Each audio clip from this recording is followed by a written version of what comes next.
Olá, eu sou o Dr. Leonardo Ferreira e estou aqui de novo para falar um pouquinho sobre o teu consultório.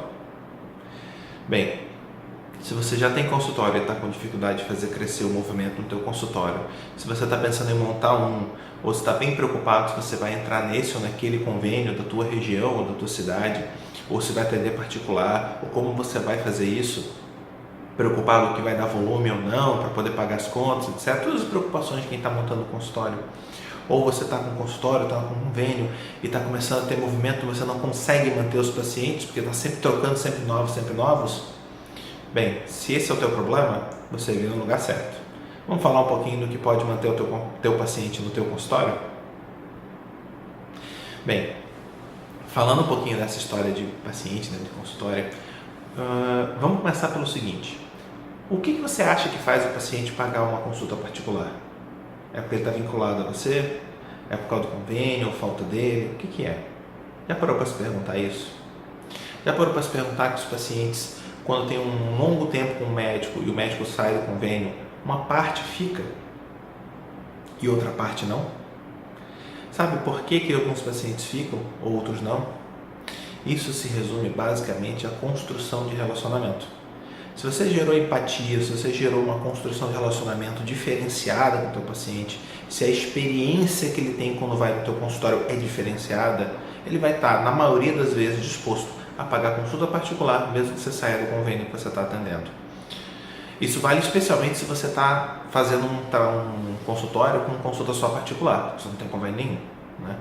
Mas independente da sua situação, seja porque você tem um convênio ou não, seja qual for a situação que você está vivendo, invariavelmente, se a tua ideia é montar um consultório que funcione, que seja próspero, você precisa ter o relacionamento com o teu paciente, isso é óbvio, né? Mas como é que você acha que faz para poder ter esse tipo de relacionamento? Como é que você faz para encantar o teu paciente dessa forma? Bem, hoje em dia, todo mundo está querendo muito a ideia do serviço estilo fast food, né? Cheguei, fui atendido, resolvi um problema, fui embora. Todo mundo quer isso o mais rápido possível, mas ninguém quer ser o hambúrguer, entendeu?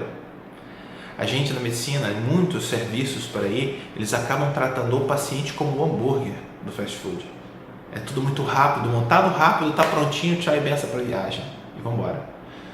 Pois é, todo mundo quer essa agilidade, mas ninguém quer ser o hambúrguer tratado, feito bicho ou lixo para lá e para cá e sair de lá o mais rápido possível. Não é isso que o paciente quer. Ele quer o atendimento dele dessa forma, ele quer o resultado do exame dessa forma, ele quer o remédio, quer toda a solução dele dessa forma, o mais rápido possível. Mas ele não quer ser tratado dessa forma. E esse é o grande problema, um dilema que a gente tem na medicina e no serviço de saúde de um modo geral. Você quer ser o diferencial? Ótimo, torne a experiência do seu paciente um diferencial no seu consultório. Lembra dessa frase, eu vou repetir. Torne a experiência do seu paciente dentro do seu consultório totalmente diferenciada. É isso que vai fazer o seu paciente voltar sempre. Eu já tive consultório particular, né, por um bom tempo, vivi disso muitos anos. E uma das coisas que eu sempre tentei ter é uma secretária especificamente preocupada no bem-estar do paciente enquanto está esperando a consulta ou depois que sai. Ela não está ali para agendar as coisas para você necessariamente, porque eu tinha duas secretárias no consultório por muito tempo, né? Uma fazia a parte de agendamento, documento, e-mail, etc., a parte mais burocrática, e a outra se preocupava, você está bem, quer um café, está tudo certo? Né? Você está com dúvida de alguma coisa, quer que o médico explique alguma coisa? E volta e meia ela me chamava, me dá um toque, o paciente tal está com dúvida em tal tratamento, ela recebeu a receita, mas ela não entendeu alguma coisa. Então vamos lá explicar de novo, nem que eu fosse até a sala de recepção, chamar o paciente pela mão e falar, olha, você não entendeu isso, né? Tá, deixa eu te explicar de novo. E aí explicava, dava por escrito, todo esse trabalho era feito no consultório, na clínica de modo geral. Então, a gente tinha essa preocupação direto com o paciente, por isso eu tenho paciente que me procura até hoje, né? Eu fiquei com pacientes que me ligam no meu telefone, ou o telefone do secretário, procuram a gente, porque eu acabei deixando nessa história toda o WhatsApp muito liberado, etc, enfim. Mas o que é importante é você ter essa relação com o paciente mais próximo, né? Não estou falando para ter uma relação íntima, são duas coisas diferentes. Você precisa ter uma relação próxima e você precisa tornar mais importante que somente a sua relação com o paciente é toda a experiência que ele tem dentro do consultório particular, desde a secretária, que tem que estar sorridente, que tem que saber atender. Eu aprendi há muitos anos atrás com um professor que ele dizia o seguinte: se no final do ano a tua secretária receber menos agrados de fim de ano, presentinho de fim de ano, lembrete, etc., ou de aniversário do que você, manda ela embora, porque ela é o cartão de visita da clínica. Eu administrei uma clínica por uma época e a gente tinha essa preocupação. Até hoje a secretária já está aposentada, ela continua recebendo uma série de presentes dos pacientes até hoje. Chega a ser engraçado. Mas enfim, você tem que tornar essa experiência toda, eu estou contando esses casos, essas histórias todas, porque eu estou querendo enfatizar a ideia de que a experiência do paciente toda tem que ser muito boa, né? Tem que ser ágil para entregar receita, fazer documento, papel, pedir exame, isso tem que ser rápido, o programa tem que ser rápido, a forma de agenda tem que ser rápido, o horário tem que ser impecável, marquei tal horário que você vai atender. Você quer um diferencial? É isso, isso é o mínimo, né? É horário, agenda e rapidez de entregar exame e documento. Isso você tem que ser bastante hábil mesmo.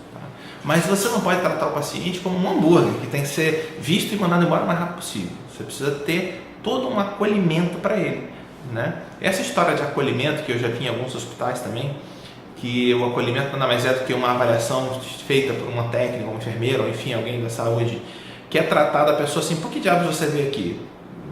Isso não é acolhimento. Isso é fazer ficha, né? Isso é preencher papel. Acolhimento é outra coisa. Fala: pois não, o que te trouxe aqui? O que eu posso te ajudar? Né? Isso é acolhimento. Começa por aí. E se você quer realmente tornar um diferencial no teu consultório, isso vem desde a tua secretária a todo mundo que atende, não importa se é a menina que faz o café, se é quem vem puxando, não interessa. Todo mundo tem que estar nessa mesma sintonia, que você está ali para servir a pessoa que chegou pela porta. Seja quem for, como for, que aparência tiver. Isso não importa. O tratamento é sempre o mesmo, né? E é sempre de qualidade. E na hora que você for conversar com o paciente, se preocupe com ele. Não é só perguntar: tá, mas pois não, o que eu posso te ajudar? Eu tenho tal doença, ou tal sintomas, etc. Você vai perceber um diagnóstico, seja qual for, pedir mais exames se necessário, enfim, tratamento médico. Não estou aqui para explicar medicina técnica e medicina especificamente. Então, toda essa parte acho que está bem na cabeça de todo mundo, né? Ok, fiz atendimento. E aí, enfim, perguntar. E tá, você está com tal doença, se você já tiver um diagnóstico. Se você não tiver, vai precisar mais de exame, vamos precisar avaliar isso melhor, mas não se preocupe, né? Além disso, eu queria saber, você tem está com alguma expectativa disso? O que você acha que vai acontecer contigo? O que você acha que é o teu problema? Você está preocupado se é uma doença grave? Se não for grave, você avisa a pessoa: não parece ser um caso grave, é um caso que pode ser resolvido, né? Muito provavelmente, se você não tiver o diagnóstico pronto, se você tiver tal patologia, trata-se dessa forma, tem uma grande chance de solução dessa ou daquele modo, né? Se não tiver jeito desse tratamento, tem outros possíveis, né? Por isso, então dá uma explicação, não uma explicação técnica como a gente costuma fazer, sabe? Aquela história de que, eu vou dizer só como é a doença, os efeitos colaterais, o tratamento é esse e ponto. Não. Você está tentando, não é explicar somente isso, é parte do atendimento. O que interessa aqui, para você ter esse encanto diferenciado, é você se preocupar com a ansiedade do paciente, ou seja, com a expectativa que ele gerou em cima da doença, do atendimento ou do tratamento, e com os medos que ele tem daquilo dar ou não dar certo, ou de ter ou não ter uma ou outra sequela, se for o caso, né? É adressar o seu interrogatório e as suas explicações para esses anseios, não para a curiosidade do paciente em saber a doença em si, tá? Mas em ele saber endereçar adequadamente as expectativas do que pode ou não acontecer, quais são os riscos reais, né? E principalmente os medos, né? Os medos, coisa que a gente costuma esquecer e até alguns colegas ignorarem. Né? Porque o paciente tem medo de sentir dor, tem medo de ter uma deformidade, tem medo de ter uma dificuldade X, né? E você precisa adressar esse medo da forma mais adequada possível. Explicar que esse medo às vezes não tem sentido, porque não é um risco real para essa doença, né? Ou se ele existe, ele é muito baixo, e se ele existe, ele tem como ser evitado de uma certa forma, ou pelo menos tem como você diminuir o risco, e tem cuidados e coisas que ela pode fazer para se ajudar nisso, ou tratamentos que você vai instituir para tentar minimizar esse dano, se houver o risco. Então, esse tipo de cuidado é que é diferencial, Hoje em dia o que você vê é uma doença, uma medicina mecanizada, né? Entrou, tem tal patologia, tal remédio, é isso aqui, tchau, qualquer coisa pergunta para outro. Outro quem? Você é o médico. Era para perguntar para você. E você não respondeu. Isso é muito comum, gente. E a gente tem feito isso sem perceber. Você quer ser o diferencial? Esse é o caminho. Você tem que se responder não só as perguntas e questionamentos da doença do paciente, mas da expectativa e dos medos do paciente que ele tem sobre a doença ou o problema de saúde. E é isso que muitas vezes falta. Há muito tempo atrás, eu conheci um colega que ele instituiu no consultório dele uma situação muito interessante. Ele trabalhava com a parte de estética, beleza, né? Como cirurgião plástico, trabalho, etc. E antes de atender qualquer paciente, ele fazia uma entrevista, né? Uma entrevista técnica mesmo, como nós fazemos, uma anamnese, enfim, qual era a situação, o que aquela pessoa queria resolver, se era mama, se era, enfim, qual era a deformidade técnica que ela queria adressar ali naquela consulta. E por fim ele fazia um teste psicológico no paciente. E interessante, ele fazia um teste por escrito, né? Ele falava para o paciente, vou te dar um desenho para você dizer onde está o problema e tal. Tinha umas situações que ele desenhava ali, a pessoa anotava os problemas, escrevia no papel o que ela achava mais importante. E ele fazia uma análise psicológica daquele documento que ele entregou para o paciente. E é interessante como ele fez uma classificação, né? E classificou os pacientes em 3 grupos, tá? O primeiro grupo, aquele que minimiza a visão que ele tem do problema que ele tem. Ou seja, pode ser uma doença ou uma deformidade muito chamativa e ele acha que é pequena. Essa pessoa vai ficar satisfeita com qualquer tratamento. Eu estou dando só um exemplo rápido para vocês entenderem, vocês vão perceber quando eu concluir o raciocínio. Então ele classificou em 3 fases: aquela pessoa que está feliz consigo mesmo, o tratamento vai ter mais vantagens e mais facilidade, está correto. Uma outra que tem uma percepção muito real, né, do que realmente é o problema dela, ou seja, o que ela desenha, o que ela marca, o que ela faz naquele teste ali, ela mostra que ela tem a real percepção do tamanho da deformidade ou defeito estético, que era essa função do colega, né, junto à realidade. Ela tem uma noção muito real daquilo ali. E a outra, que tem um problema de um certo tamanho, mas ela enxerga algo muito maior, ela tem uma visão distorcida. Então, se você for pegar essa mesma classificação e usar para qualquer patologia, né, você vai ter pessoas que têm muito pouco medo ou receio, porque elas têm uma percepção muito positiva e às vezes possível demais de uma determinada doença, e você infelizmente tem que trazer esse paciente um pouquinho mais para a realidade em alguns momentos, de preferência antes dos problemas acontecerem, quando eles existe o risco, né? Outros têm uma noção muito real. Esses geralmente são pacientes mais tranquilos, mais seguros de si, eles têm menos ansiedade, eles têm menos medo das coisas e são, infelizmente, a grande minoria dos pacientes que você atende.